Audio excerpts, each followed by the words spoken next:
Advisors, you want to deepen the relational side of financial planning with your clients, but getting couples to open up about the real forces shaping their financial life isn't simple. The emotional, cultural, behavioral dynamics run deep, and a spreadsheet really cannot help you with that. My guests today have written a book that finally gives advisors a practical way to move those conversations forward, helping clients understand each other, helping clients communicate more honestly, and helping clients make better decisions together.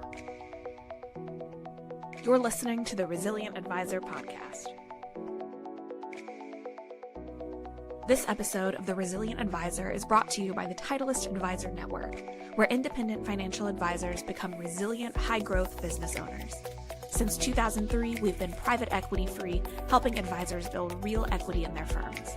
Learn more at jointitleist.com. Welcome to the Resilient Advisor podcast, where we bring industry experts to help you build your business your way. My name is Jay Coulter, and my guests today are Douglas and Heather Boneparth, co-authors of the new book, Money Together. Douglas is the founder of Bonafide Wealth, where he's a financial advisor, and Heather, who holds her JD as the Director of Business and Legal Affairs. If you're catching this interview live on LinkedIn, YouTube, or X, and you would like to ask a question, simply type it in the comment section. I'll make sure we pose it to our guest. Heather, Douglas, thank you so much for coming on. Hey, Jay. Thanks for having us. All right, before we get started in prepping for this interview, I learned that you guys are diehard Florida Gator fans. True? That is very true. True statement. Tough to be one this year in football, but otherwise doing all right. Otherwise doing all right. And in my house, you're only allowed to hate two things: the Alabama Crimson Tide and the Florida Gators, because we raise them a certain way in our house. And man, this is Florida, Tennessee week. I got to ask, handicap, who's going to be the next head coach? We've thrown a lot of money on the table for Lane Kiffin, and now Ole Miss has given him an ultimatum to choose amongst the many suitors that, are coming after him. You think they just throw a lot of money at him, but you've been hoping for Lane Kiffin. Yeah, it's been so long, Jay. Like, what do we really have here? Who's that superstar coach that's going to get us out of this rut? And you have to understand, Jay, we were there when it mattered. Yeah. Like, we were there for the Tebow years. We were there for the basketball championships. Like, we really were spoiled. So then into Meyer transition and took some titles home. We're spoiled Gator fans. So we're technically good for life, but the bar is unbelievably high. And with a title last year in basketball, go Gators. Yeah. So I'm about a decade older than you guys. The Tennessee-Florida game mattered. It was the game of the year in the 90s. And Steve Spurrier just dominated us all those years. And then Urban Meyer. Florida's a program that will be back. It's just one of those flagship programs. Now, I have a love-hate relationship with Lane Kiffin. So he stopped for a cup of coffee at the University of Tennessee, bailed on us.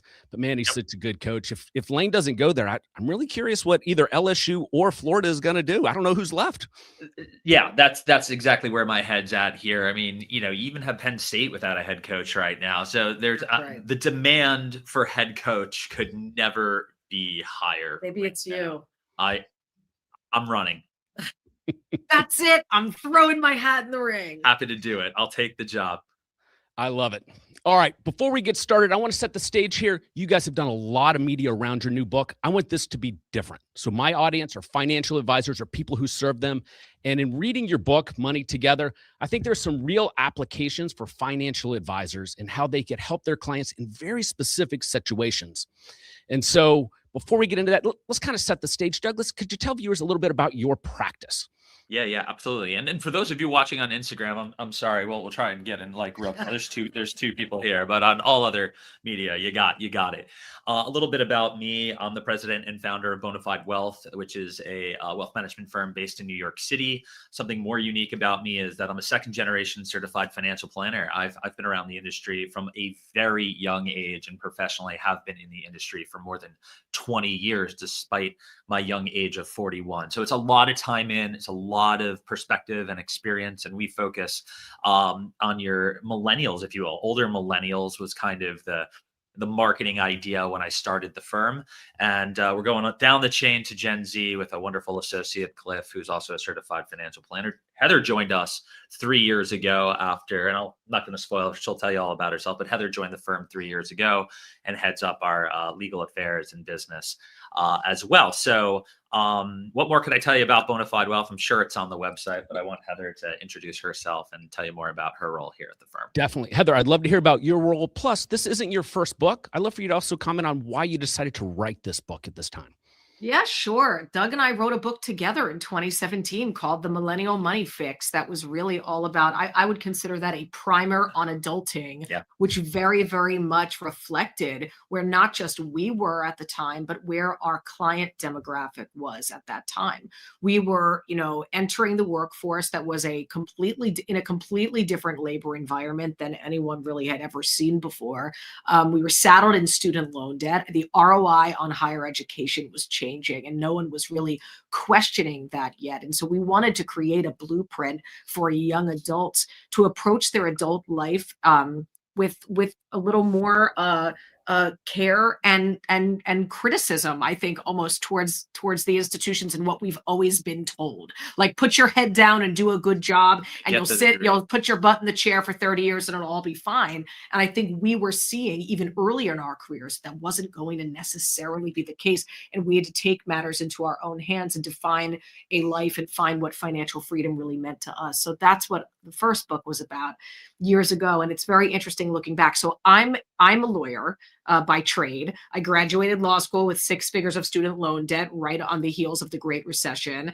Very, very much so. Our client base and our peers are one and the same. And Doug built this practice, Bonafide Wealth, with the concept of invest in you when no one else will. And that was very much like I was client number one. Invest in me when no one else would, right? I mean, I think and I think many of us felt that way at the time. And so, writing our first book, I guess I'll take a step back. I am now what I would consider a recovering corporate attorney. I spent over a decade, both in private practice and more so in the commercial insurance industry in various in-house legal roles for large insurance companies.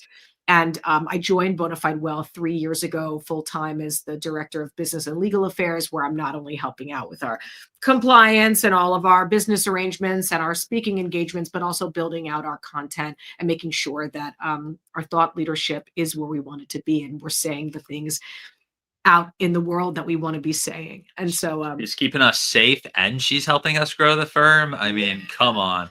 Yeah. That's a win-win. Well, and it's very interesting you asked about the first book, because when we look back, I think Douglas and I will be the first to tell you we thought we had it all figured out. We were turning 30 years old. We had just refinanced my insane student loan debt for an incredibly low interest rate. We were putting a down payment on a home. We were having our first child, moving to the suburbs. It felt like all these big, wonderful things were happening, and we were able to do it. And we felt like we had it all figured out. And how naive. Yeah. Right? And I think that, life comes at you fast, and millennials especially move from one unprecedented time to the next.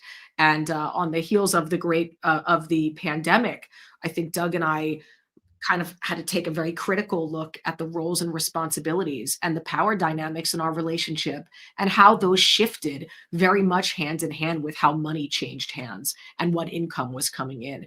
And it really got us thinking about at that time, like, man, if this couple who met when we were 18 years old, who, 20-year financial professional, lawyer who's, was at one point incredibly engaged in our finances, if we could end up in a situation where we felt like we were no longer getting it right, like we had lost the plot, then what's everybody else doing?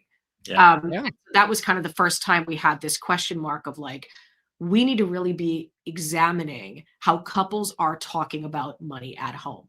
And I think Doug will tell you that from a firm standpoint, he saw it there as well. I think most advisors see this in their firm. And we heard anecdotal evidence from large banks and financial firms that their greatest problem is older clients dying, leaving behind large sums of wealth to their widows, and they're completely in the dark.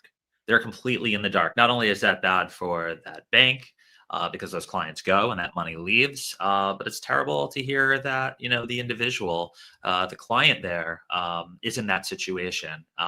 it shouldn't be that way. There's actually ways for you as the advisor to retain those relationships, not just with the surviving spouse, but the children as well, and make sure that you're delivering value and taking care of the people that you serve. Well, how about the fact though also that the majority of your client base are folks our age who are still not having the right conversations about money now? I think that's the end result, is what you just described. It points out that how difficult it gets even later on to address what we're trying to address here today. And you see the beginnings of, as Heather described, where we thought we had it figured out. These are our peers that we work with. I'm sure many feel the same. They get to these points in their life where Heather would call it the moments when big things happen. And that really kind of puts you in a new season of life where things get more difficult in terms of talking about money. So yeah, when you get to 60, 70, 80, you're 30, 40, 50 years into a relationship, and unpacking that and unwinding it and getting back to where you need to be is extremely difficult. So now is the time. They always say, when was the best time to invest? It was yesterday. When's the second best time? It's today. Same rules apply here with, creating fairness and being a financial team with your partner. Yeah, and you guys can speak with extreme accuracy around the great financial crisis and what you experienced in COVID. I can go back a decade before that with the internet bubble and the way it decimated families. And I found that, especially the way advisors were trained in the 80s and 90s to serve those clients, it was just about asset allocation. Maybe at the turn of the century, we started to get a little more into financial planning. And now financial planning has evolved beyond an insurance sales tool and become a really powerful tool to have these deeper conversations. But advisors aren't necessarily having them. And that's where I think your book really provides a good tool to help advisors with very specific situations. Yeah, I want to make sure you all understand we're not asking financial advisors to become marriage counselors and therapists.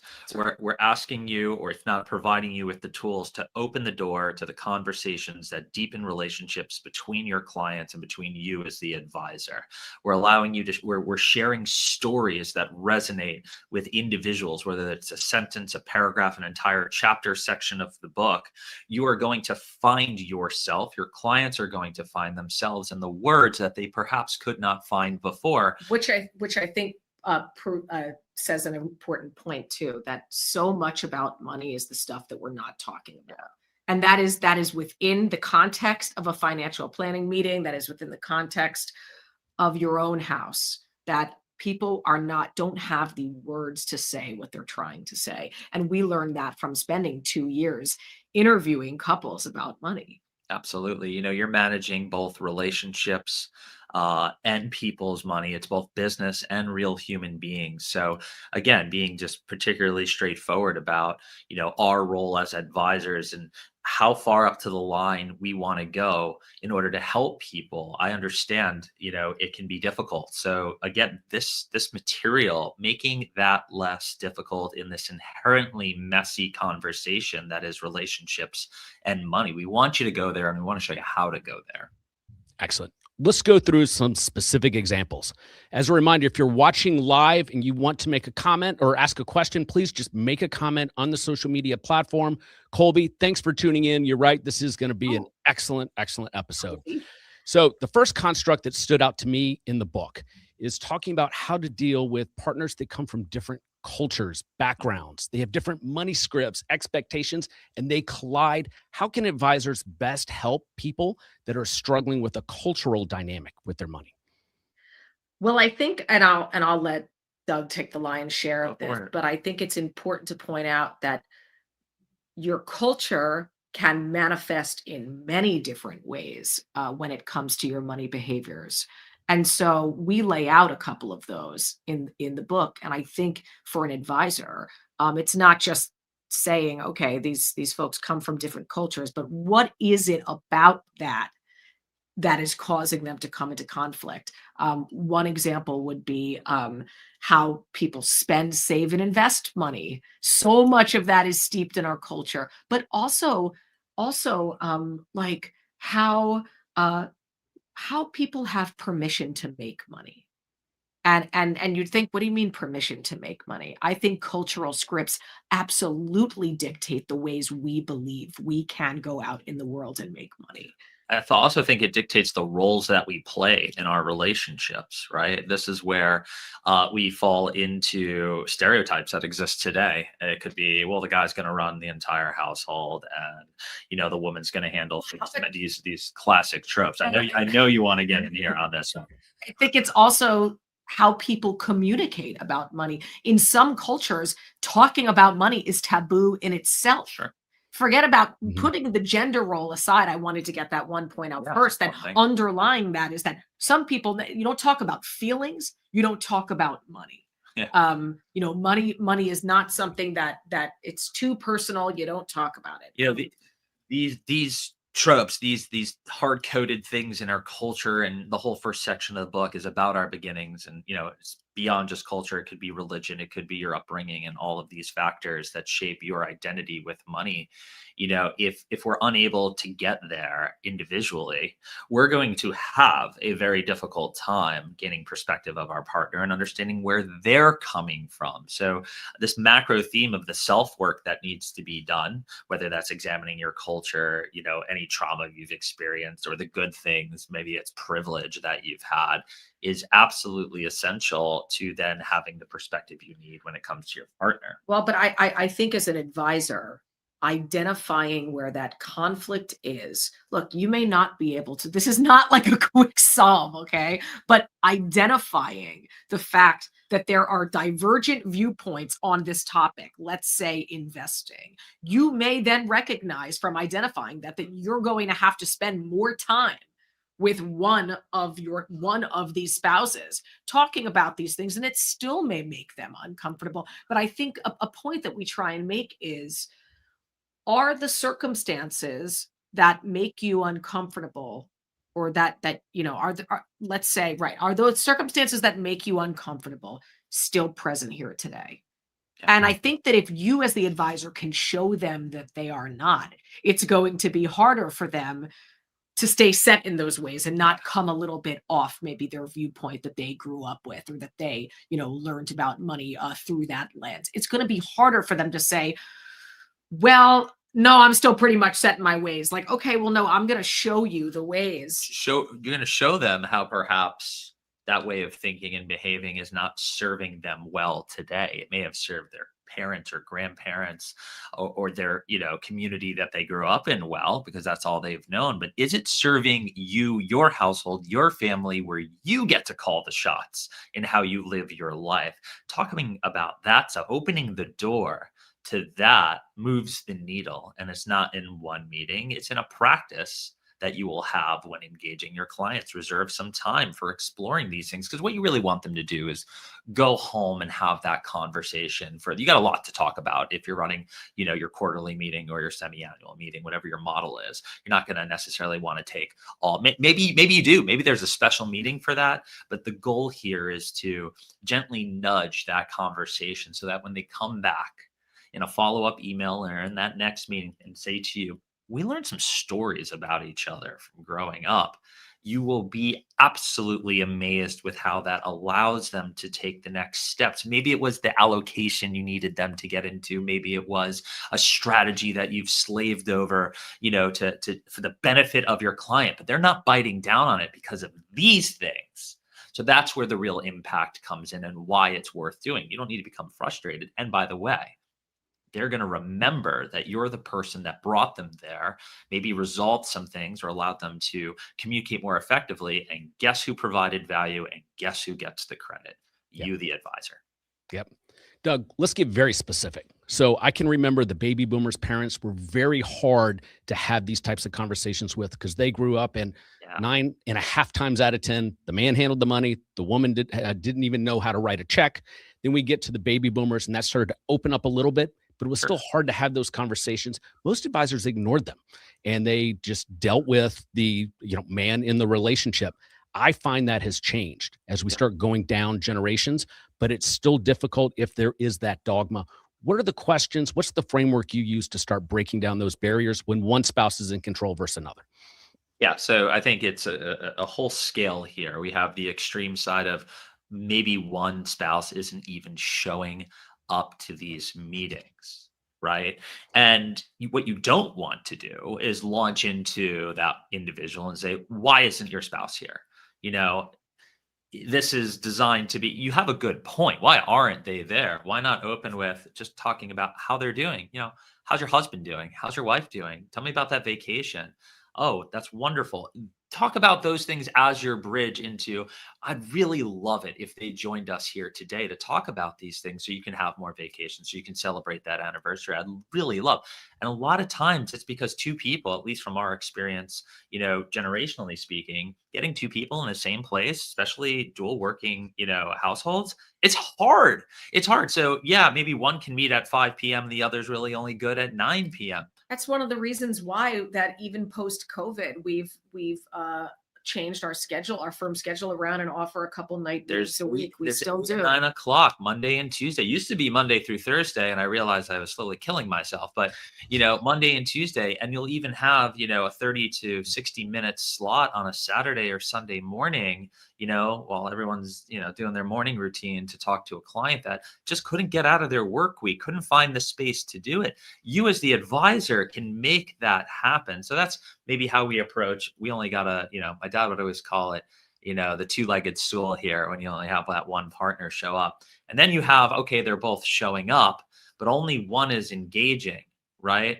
So this is often an examination of how you are getting them to engage in the conversation. Take a step back. If you're not getting someone engaged, are you talking in a way in which, or delivering advice in a way which they like to learn? Did you take a minute to see? Yeah, okay, one is loving the spreadsheets, loving the net worth table, loving that wonderful pie chart you put together for their allocation. The other one zoned out. Guess what? I'm pretty sure charts and pie graphs and things like that aren't the best pathway forward to get the engagement you need. So have a critical examination in the way that your clients like to learn. The one that's communicating with you, you already know how they like to learn. The one that's not is the one where you need to figure that out. It could be a piece of content. It could be, you know, whether that's a newsletter that is right up their alley. Don't be selfish here. You got colleagues that really cater to this. Share the wealth. They're not going to run out on you. They're going to be grateful that you gave them something that really resonates. This is one of the reasons why we actually started our newsletter, the Joint Account, which you know, Doug writes your typical personal finance, money type technical pieces for. And I try and write more about the human side of money. I try and write more about holidays and families and you know, and time and labor and those things, because in doing that, it's not just because I like to do it. It's because we're engaging everyone in the family. So for the people who love my technical stuff, I might not be connecting with those who want that either softer approach or more human side of things. And what it does is it creates the bridge back and forth. So the folks who love my technical pieces, who need, you know, the more qualitative side of, you know, personal finance. It has to do with money. All of it. All of it really. They start sharing each other's pieces. And that is a great example of the type of communication that you're striving to have. So I think it's also, if you are so inclined, and this is something, remember we talked about that it's really great if you see a partner who's been very disengaged, who sometimes, I'll speak on behalf of women I know, that you feel kind of silly asking questions. Coming into a meeting, you feel like maybe I should have known that. And I'm not really comfortable. That has come up multiple times. That has come up multiple times where we finally have gotten a spouse to the meeting, but she's not really able to ask what she wants to ask. She doesn't want to be embarrassed. We have carved out time for these individuals where Doug has said, hey, I would be happy. Would you like to put 30 minutes on the calendar with me? This is outside the scope of our regular quarterly meetings. Would you just like just the two of us? Yeah. And I'll spend 30 minutes answering all the questions that you don't want to take up our time. You don't want to take up time today. They therefore don't feel the pressure. They can, you know, not feel embarrassed or judged or whatever feelings is preventing them to do that. And you find yourself, and I bet you after that conversation, they're going to go communicate effectively, a little bit more effectively with their partner. Hey, I just had a great conversation with Doug. You know, I learned some things I didn't know before. And I can tell you, for a lot of the guys that I talk to, they would love that level of engagement out of their partner. I am seeing significantly less, well, it's my job, I make the money, and those tropes. I'm seeing more of how can I get them involved? I'd really like to find the way to do that. And that's awesome to see. That's a generational shift that we need to double and triple down on to get the results that we're looking for. That sidebar conversation is an excellent idea. I've never heard that put in that type of framework, and I think any advisor could benefit from using that for sure. Real quick, Jay, by the way, if like the one person that's showing up is like, no, you can't talk. I mean, that, this is also a red flag revealing, type of activity here too. You can see, unfortunately, some of the not so great things out of these, questions that you ask that aren't designed to be a gotcha moment. They're straightforward, honest, questions you'd expect out of your advisor, but they will reveal a lot about the relationship you do have. And I'm not saying that, oh, there's a red flag, you got to just dive into that and, jeopardize your relationship. I think you take note of that and think about that and maybe figure out how you want your relationship to evolve moving forward. Oh, definitely. And I'm going to talk your book. If you run across a situation like that and you're an advisor, I really do believe you could send a copy of Doug and Heather's book and maybe dog tag the section that is applicable to the stress in that relationship and say, hey, I read this book and I thought this might be helpful for you. And then that helps open up the conversation for the advisor with the couple later. And Absolutely. so along those lines, there are several other use cases, and I don't want to I don't want to lose all our time and not get through some of them because you guys address some issues that just aren't normally covered. Let's talk about the neurodivergent couple. And I like the way you guys titled that. Mental health is very, very important to me. And I feel that you guys have addressed it in a way that an advisor can have conversations with people who think differently and have challenges. Which one of you would like to take the lead on explaining how to use this construct? I think it's your turn here. I spoke a lot last. I think it is an important concept for anyone, advisors, couples, individuals, to really embrace the fact that there is no normal in anything. Yeah. There is no one way to do anything. And the sooner that you embrace that, the sooner you remove these shoulds from your life. The shoulds being things that create shame, saying that I should be able to sit down for my quarterly meeting and this should be able to make sense for me. Because I think for a lot of people, it just doesn't. Our brains operate in different ways. And we wanted to talk about this in the context, we talked about it in the context of ADHD. Yeah. Because we felt that was a great, there were so many ways that, and actually this is so woefully under researched and and not reported on and not covered that even in trying to prepare this chapter, there was just such little information about it that we really dug in ourselves. There are many ways that ADHD can manifest itself in our money behaviors. Everything from not being able to pay bills on time, Staying organized, to lack of impulse control when it comes to shopping, to avoidance, kind of like a refusal to look at your bank account. You're afraid to see what you did, and not really being able to picture long-term goals. Really needing to see things 1 foot in front of you, not 100 feet in front of you. But that's different than the way that many advisors work, right? We talk about long-term goals. I mean, that is not tangible for somebody with ADHD, okay? And so when we talk about couples, it was such a perfect illustration of the need to meet your partner where they are. When you want to engage your partner, it shouldn't just be the way that you think it should go. It shouldn't be, you should be able to sit down with me and review this spreadsheet. And this goes for advisors too. Yeah, ain't about you. I mean, look, if you want to be so set in your ways that you say, this is the only way that I'm willing to present and communicate information to my clients, that's fine. But then you will lose this couple eventually. Or they will continue to be afflicted by the fact or behind the scenes. That come we talked about waiting for them at the end will be a disaster. Right. Either way, it will seep its way into the client advisor relationship. And so, I think that it's just a very important lesson, not only in meeting your partner where they are, but in really examining ways as an advisor that you can present information a little bit more nimbly.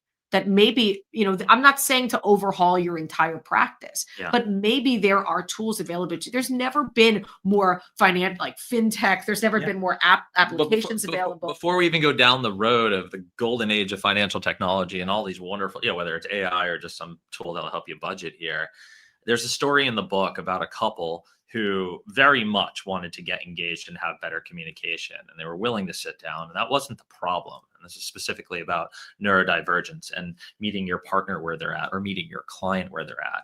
Nothing was working, and they uncovered that starting these meetings out with the spreadsheets and the numbers and budgets was just the non-starter. And they figured it out. A whiteboard came out. You don't even need technology. You can literally go, that's the technology of 1972 right there. They brought out the whiteboard. So shout out to all the advisors who draw out the concepts from their plan, because it clicked. That's how his wife learned, visually, through drawing it out on a whiteboard. And from that moment forward, the practice that they were able to build around discussing money together exponentially went higher. So there is just a very straightforward, very simple example of meeting your partner where they're at and figuring out how they like to learn. And it not even how they like to learn, but also how to set them up for success. So a great example would be automating more payments. There are some people who, based on how they process information and how they handle the tasks and responsibilities in their life, either really, really benefit from automation, or they cannot have automation, because automation means they're not forced to face the consequences of their impulsive decisions. So I think that you as an advisor can recognize, can suggest, can say, hey, it's okay. Don't feel judged by me. There's no shoulds coming from me. If you need a paper bill to arrive at your home to sit on your countertop until you pay it, because that was another great example. Look, like, some people truly cannot have e-bills, their inbox is an abyss, and that's just another great example. But it's just recognizing that you can be nimble and that clients can be nimble, and you might be able to find something that really works for everyone and makes a more successful outcome. Heather, that's so good. There are folks today that still want that 100-page printed financial plan to walk out the door with, and that's okay. I think another great use case for this book, if you identify a prospect couple or a client couple and they have this dynamic, simply send a copy of the book with a little note card saying, hey, I think you might process money differently. I think you guys would find this a good tool. Jay, you bring up a really good point that all the advisors listening to this should buy a copy of the book for their entire practice. There are bulk discounts available. No, but he's serious and joking. But I will say this: I think that there's very serious, great value for advisors who are not comfortable having these conversations. To use our book and bring us into open these conversations up for their practice as a whole, and say, hey, like, these are really tough, icky, sensitive topics. I'm going to outsource to these guys who are very comfortable talking about it. So, absolutely. I think it opens the door for the conversation. And I am suggesting that advisors go to domoneytogether.com and get copies of the book for these difficult conversations. Sending clients books and prospects books are a really, really powerful tool. Whether they read them or not, it says that you care and you're sending them something about a specific problem that they have. Absolutely. And there are some other use cases in the book. Let's keep going. So when you marry into money, we all know that could create some challenges. Having those conversations can be the biggest challenge. Doug, I want to start with you. How should advisors guide those conversations and set expectations in those relationships? It's hard. It is hard. And I like, as a financial planner, to always come to the goals that we set for one another, because creating pathways to those goals reveals a lot of the dynamics and a lot of if we're talking about someone who's married into wealth, it forces a conversation of, okay, we're going to get there because we're going to receive a large inheritance versus, what do we need to do together to actually get there, without the help of, your family. That presses the button to engage at that level. Heather did a really, I'm happy you're asking this. We haven't had too many conversations around this particular chapter. This Heather's got a good the beat on it. chapter is so important is because it touches upon privilege in a way that is not just privilege in material things. It talks about, we talk about privilege in the opportunities to try, privilege in your perception of risk because you've grown up with an invisible safety net beneath everything you've done. And when one of you has and one of you hasn't, that creates a certain financial dynamic when you bring that together. Now, when we talk about marrying into money and marrying with wealth, obviously there's varying degrees of this. There are degrees where, financially, we're talking about a couple that will always be, I think one good example would be if a couple's always beholden to the Under, family under the wealth. thumb, under the And thumb. I think that, first of all, if you are meeting with an advisor that is an independent advisor from your parents' advisor, great first step. Because I would imagine that in many situations where there's immense family wealth, you often see the adult children either being pressured or forced or kind of like manipulated into staying with the family advisor. But a tip that we offer and that we suggest, and we firmly believe this, is that you do need your own advisor. You do need your own, because when you're, even if you are accepting family wealth and you have critically examined what that may mean for you, because some of that comes with strings attached. Yep. Sometimes it doesn't, but oftentimes it does. A lot of times it does. And if you've examined it together, you're both comfortable with it together, it is still so important that you build your own legacy as a couple and that you grow your wealth independently from the family wealth, which you put capital T, capital F, Yeah. the family wealth. I also think there needs to be particular attention to the one person who doesn't come from the married in, right?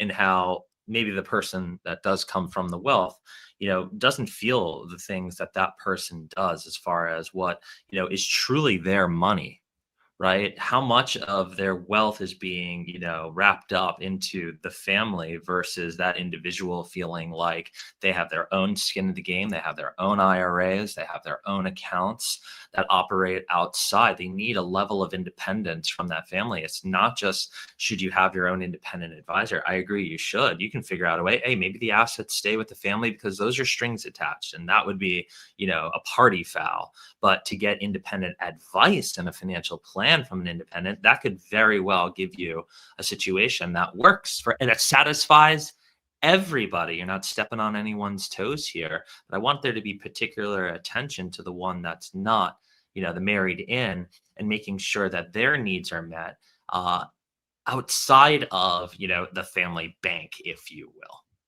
Yeah, that advice really stood out to me in the book, because we'll talk about inheritance too. They can kind of be one and the same, but the idea of getting a separate advisor than the family. And like you said, these big investment firms spend a lot of money to get the next generation and keep them inside the family. How do you recommend that next generation go and source a new advisor?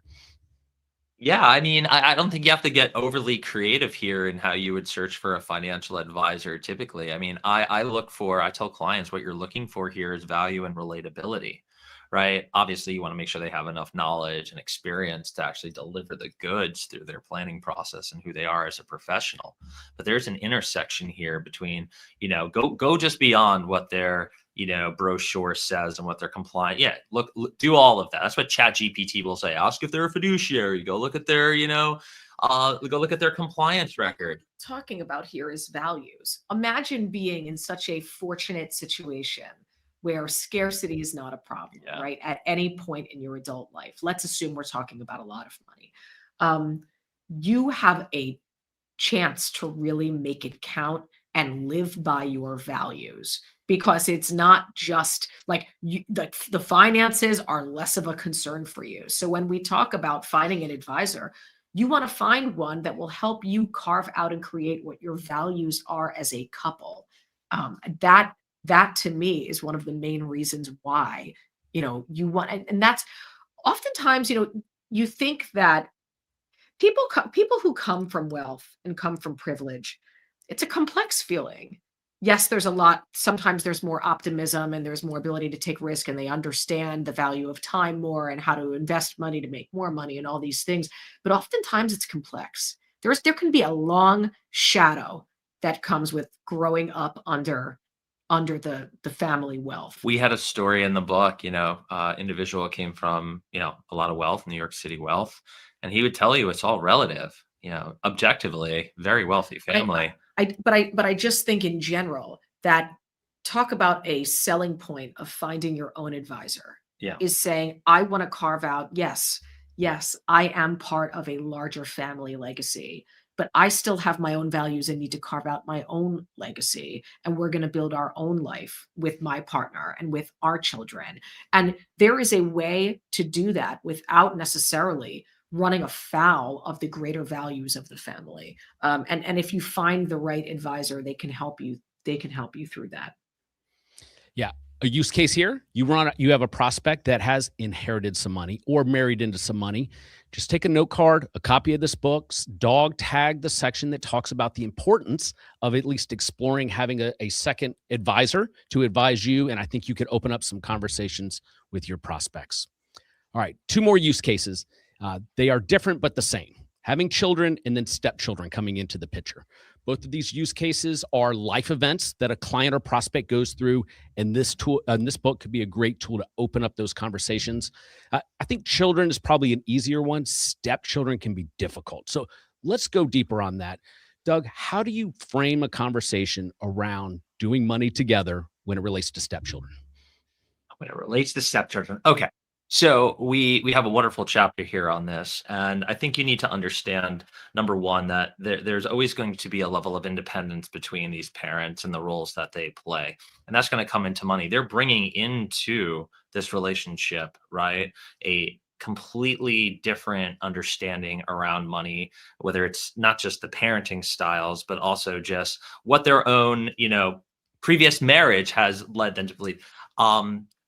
It gets tricky here, and I think an advisor needs to have an appreciation for the fact that it's not all typically one household's financial. When I tell young clients that are getting married and it's the first time they're bringing their finances together, we're trying to shift them from operating into silos and into the household unit.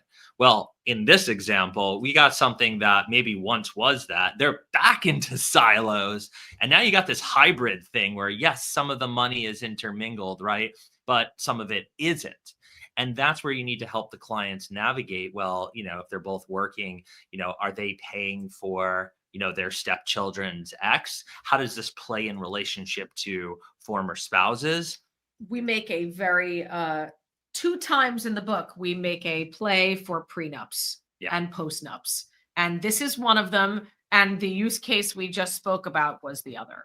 And prenups and postnups are not just for to account for the instance where your marriage fails. They are to outline expectations for the duration of the relationship as well. And I think that in particular, when we're talking about second marriages and there's potentially children from a previous marriage, the more detail you can outline going in, the better. Look, if you really have trust and amicability with your former spouse, good on you, and that's wonderful. But things change. Like, I think that is another constant thread throughout this book, is that we only know what we know. We don't know what we don't know. So you guys might be cool and say, we're going to be able to talk about our kids' college in 10 years when that's an issue.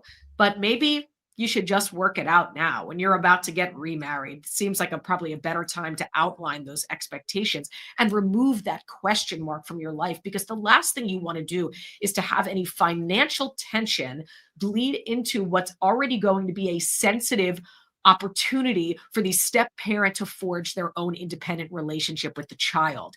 You do not want the money bleeding into that, because that is a big enough task in itself. Excellent. Well put, Heather. Well put. All right. So I debated on how to frame this interview. I really like these use cases and how advisors can go out and use this for business development or to deepen relationships with their clients. But at the end of each section, you guys provide a list of questions that you could ask to start conversations. And any advisor I've ever worked with knows the question set is the most important thing at the beginning of a relationship because you can learn so much, particularly if they're open-ended. And there were 3 in there that I hadn't heard before. I'm going to read them, and then I'd love for us to unpack them because they're fantastic. Number 1, does anyone else's money influence your life? Number 2, have you ever sold yourself on something you wanted to be true? And are you consuming anything online that doesn't serve you? Those 3 questions are fantastic thought starters. A, for myself, I think that's why they stood out. And then I'm like excited that you like those questions. yeah.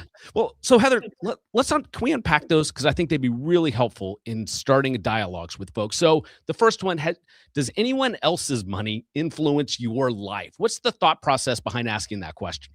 Well, I want to understand who's living under the thumb of their parents, first of all. Yeah. So how do you ask that question?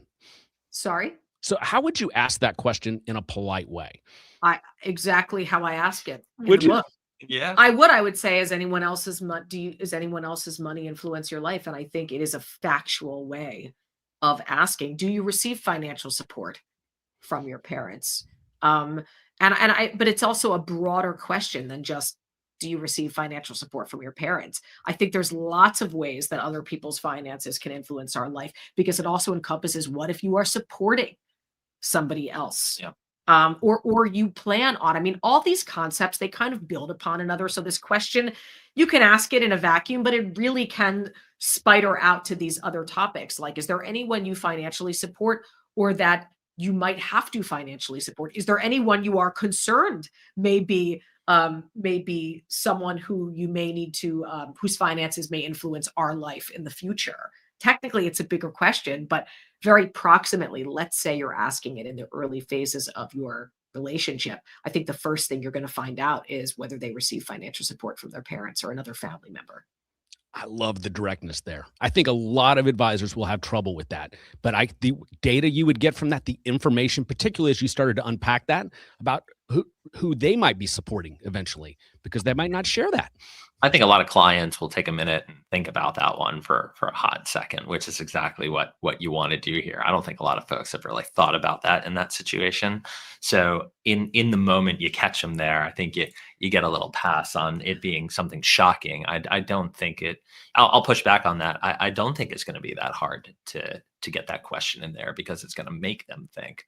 But also that could also be if you as an advisor are not comfortable asking that question. I mean, there's a reason why we frame these questions as questions for the couple to be kind of addressing privately on their own at times and saying like, okay, now or saying like, wow, that's really something. Or saying, you could say to a client, let's say, why don't we plan to talk about this topic next time? I'd really like to understand this. I'm not putting you on the spot. Yeah. Why don't you guys, maybe sometime in the next quarter, we're going to meet together again in May. Yep. Why don't you think about this over the next couple months? Plant the seed. Plant seeds. Expand upon the question. I think that's it. We have questions to unpack. I'm going to ask some now. In our next meeting, I'd love for you to be thinking about and have a couple questions, including the second one I wanted to bring up. Have you ever sold yourself on something you wanted to be true? When I read that, I started thinking, man, that is a long list of things. Doug, what type of answers have you received around this question that shocked you? I think primarily around, we really enjoyed writing the chapter around, wishful thinking. And, again, this is where this question comes from. Unfortunately, this is sometimes born out of acts of desperation where you desperately want something, and it's not always money. Yes, of course, you want the money to have the freedom to do what you want to do with your time, but sometimes it's the desperation of fulfillment and being seen and being heard. And that's the deeper thing you want to get to in this, because these are often deficits that we have to address and fill to move forward in our lives. So when we ask clients, is there something that they wish was thinking, it again is just, and the reason you like the question is because it's so revealing. It allows you to go down so many avenues, but I use it as one that's all right. Is there a critical deficit here that we need to address? Because we're going to have a very hard time getting to those goals and implementing a financial plan if we're unable to. And I think it pairs very nicely with the entire section on mistakes as well. Well, I think the point is too, it's not just about being like scammed. Yeah. As in we spoke about in that chapter about, oh, I bought this NFT, 3 years ago. My $800,000 ETH rock didn't work out. $35,000.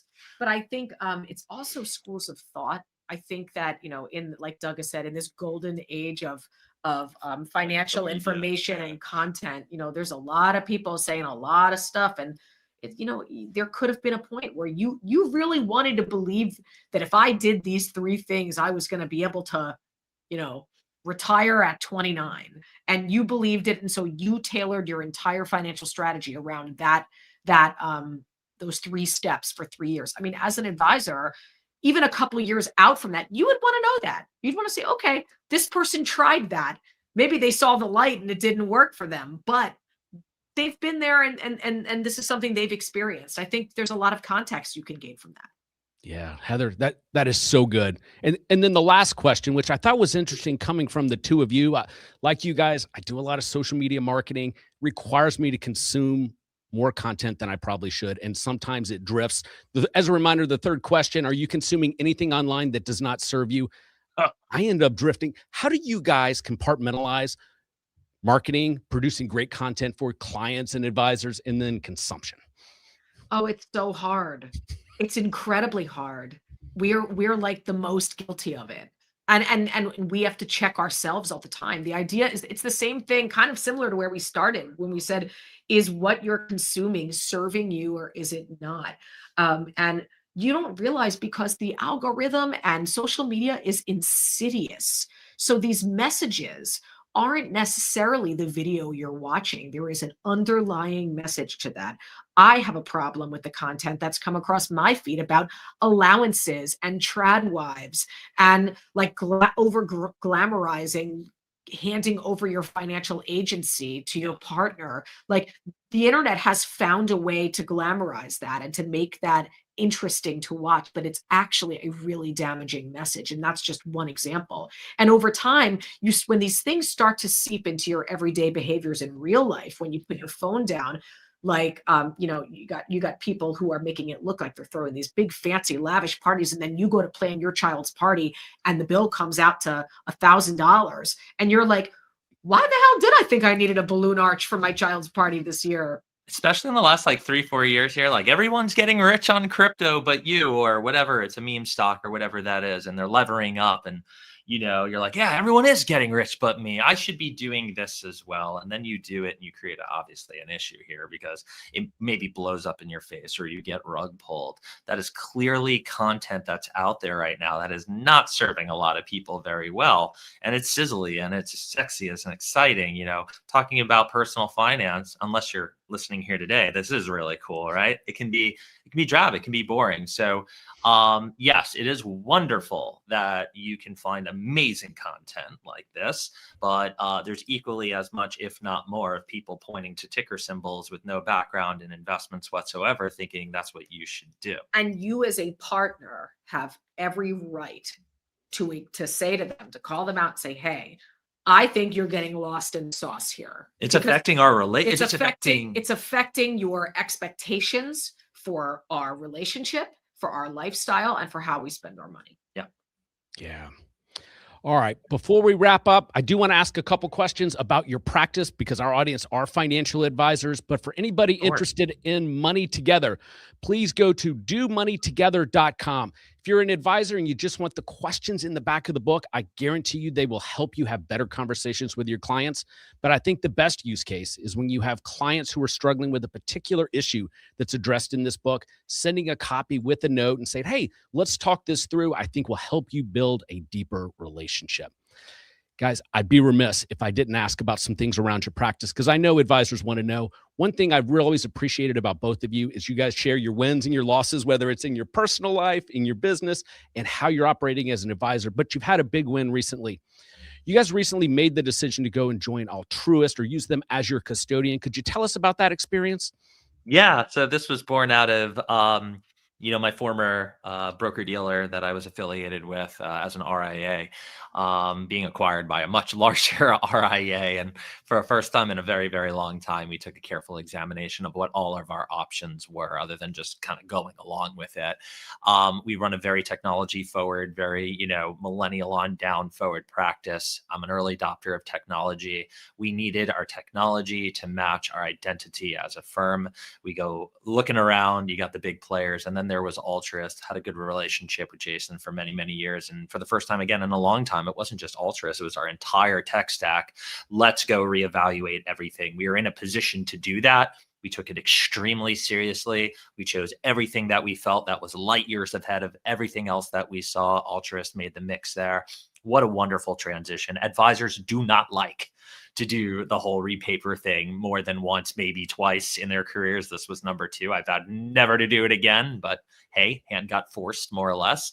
And it just turned out to be a really wonderful decision. I think it's absolutely incredible. And I'll happily talk to any advisor offline about what that experience was like. But big tip of the hat to everything they're building over And there. talk about accessibility, Right. and what our goal is for the firm that we're building, and Yeah. the values that we have to try and get both spouses involved. We just feel like their tools make everyone's money so much more accessible. That was a big piece of it, making sure that the themes that we talk about in the book and bringing couples together, that the technology that we had, the custodian we had, made that easier for them.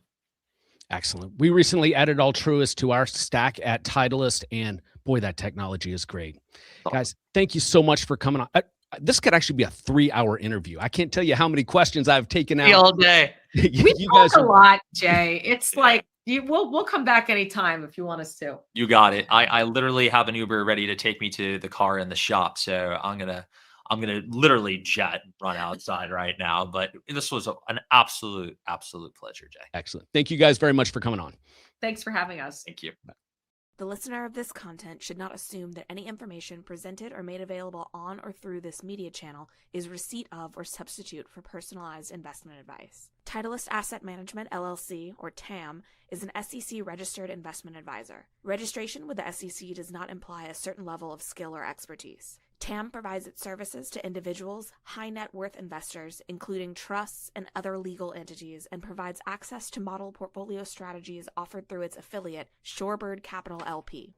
For a copy of TAM's disclosure documents, please visit www.advisorinfo.sec.gov and follow the search instructions.